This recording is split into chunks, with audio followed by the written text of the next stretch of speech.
In the high-stakes world of naval warfare, some ships are not just big, they are Titanic-sized, minus the iceberg. These floating cities, known as supercarriers, rule the oceans like heavyweight champions. From the UK's Queen Elizabeth class to China's Fujian and America's colossal Nimitz and Gerald R. Ford classes, they're basically the world's most expensive "don't mess with me" signs. Sure, hypersonic missiles are lurking, but these giants aren't retiring anytime soon. So how do these behemoths stay on top? Let's dive in, preferably not literally, and find out. Titans of the ocean. To truly appreciate the evolution of aircraft carriers, we must first revisit the humble beginnings of the United States ship Langley, the very first U.S. aircraft carrier. In comparison, today's Gerald R. Ford class carriers dwarf their predecessor in every way, stretching nearly twice as long and weighing over 7 times more. The Nimitz class carriers, along with the Ford class, hold the distinction of being the largest warships in history. Each one spans an incredible 1,092 feet and displaces over 100,000 tons of water. When you gaze at their staggering size, it's easy to assume they're nothing more than massive, slow-moving targets, vulnerable to modern hypersonic and cruise missiles. But the reality is far more complex and fascinating. The cost of power. Each Gerald R. Ford class supercarrier carries a jaw-dropping price tag of approximately $13 billion. For perspective, even Jeff Bezos, one of the world's richest individuals, could only afford about 15 of them, just slightly more than the 11 currently operated by the U.S. Navy.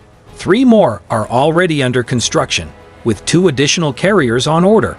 But despite the eye-watering cost, these floating fortresses remain invaluable assets. Surprisingly, no supercarrier has ever been sunk in combat, not even during the intense naval confrontations of the Cold War. The closest we have come to seeing one go down was during controlled testing for research purposes. Elusive giants. Contrary to popular belief, these giants are far from sluggish. Modern carriers can achieve speeds exceeding 30 knots, making them faster than most submarines. Russia's latest submarines, for instance, top out at around 29 knots. This superior speed allows carriers to evade tracking efforts and constantly change their location. Within 30 minutes, a supercarrier can move across a 700 square mile area. In just 90 minutes, it could be anywhere within a staggering 6,000 square mile radius. And thanks to nuclear propulsion, they can maintain these evasive maneuvers indefinitely, making them exceptionally difficult to locate, let alone target. The difficulty of landing a hit. Even when detected, actually hitting a moving supercarrier is an extraordinary challenge. Most long-range missiles, whether cruise or ballistic, face significant targeting hurdles, while some employ advanced guidance systems like GLONASS. Russia's version of GPS, inertial navigation, or active radar homing, they still struggle to adjust mid-flight. Many cruise missiles, for instance, only recalibrate during their final approach, by which time the carrier may have already relocated.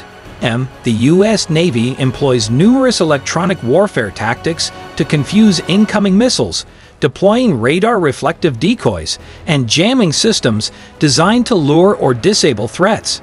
As a result, even sophisticated missile attacks face multiple obstacles before they can strike their intended target. The 3 types of missiles: cruise, ballistic, and hypersonic. In the high-stakes chess match of modern warfare, missiles are the kings of chaos, each with its own deadly flair.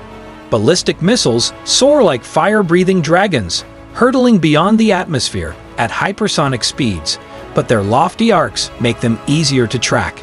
Cruise missiles prefer the low road, sneaking close to the ground like stealthy assassins, slower, yes, but trickier to spot.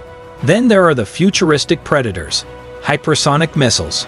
These speed demons blitz through the sky at over Mach 5, weaving unpredictably and leaving little time to react. But even they can misstep, veer too wildly, and they'll miss by hundreds of miles. Ballistic is fast and bold. Cruise is quiet and clever. Hypersonic, a fast-twitch wild card. Together, they form a terrifying trifecta of tech. The battlefield just got way more interesting and far more dangerous. The multi-layered defense of a carrier strike group. A carrier is never a lone warrior. It sails surrounded by its loyal carrier strike group, a mobile fortress of destroyers, cruisers, submarines, and support ships that form a powerful shield. This protection comes in three-layered rings. The outer layer sends fighter jets soaring, armed with long-range air-to-air missiles to eliminate distant threats. Closer in, surface-to-air systems, like the Aegis combat system, stand ready to strike down missiles and aircraft that breach the first barrier. The innermost layer relies on rapid-fire phalanx guns, electronic jammers, and decoys, acting as the carrier's last defense line. Each ring works together, dramatically reducing the odds of a successful hit. Even with an 80% success rate per layer, a missile's chance of slipping through all defenses drops to just 0.8%. Mass attacks might tip the balance, but even then, penetrating this floating fortress remains an extraordinary challenge. The economics of attacking a carrier. Hypersonic missiles may be powerful, but they are also prohibitively expensive. Each one can cost between $15 million and $41 billion. Launching a wave of just 10 missiles would require an investment of up to $410 million, with no guarantee of success. Furthermore, even if one carrier were somehow lost, the U.S. Navy maintains multiple operational carriers, limiting the strategic impact of a single loss while ensuring devastating retaliation. Structural integrity. Aircraft carriers aren't just protected by defensive weaponry. Their very design makes them exceptionally tough. Thick side armor and hundreds of watertight compartments help contain damage from torpedoes or missile strikes. Redundant systems for power, navigation, and operations ensure that even severe damage does not cripple the ship.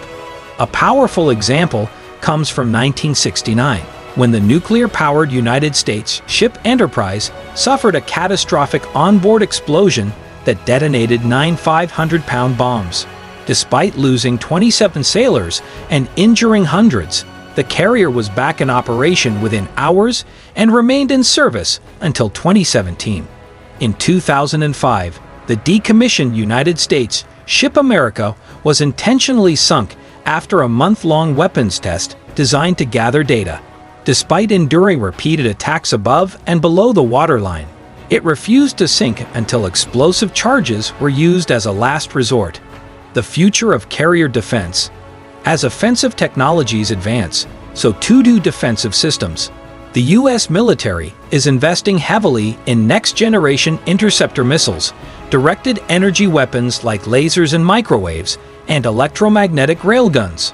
These technologies promise rapid, cost-effective, and virtually unlimited defense capabilities perfectly suited for the nuclear-powered supercarriers. For instance, railguns already fire projectiles at hypersonic speeds, exceeding Mach 7, while laser systems powered by the carrier's abundant nuclear energy offer precision targeting at a fraction of the cost of missiles. If you enjoyed this deep dive into the unstoppable titans of the sea, make sure to hit that like button and smash subscribe for more mind-blowing military tech. Got thoughts on the future of supercarriers? Drop your comments below. We read them all. Until next time, stay curious and stay unsinkable.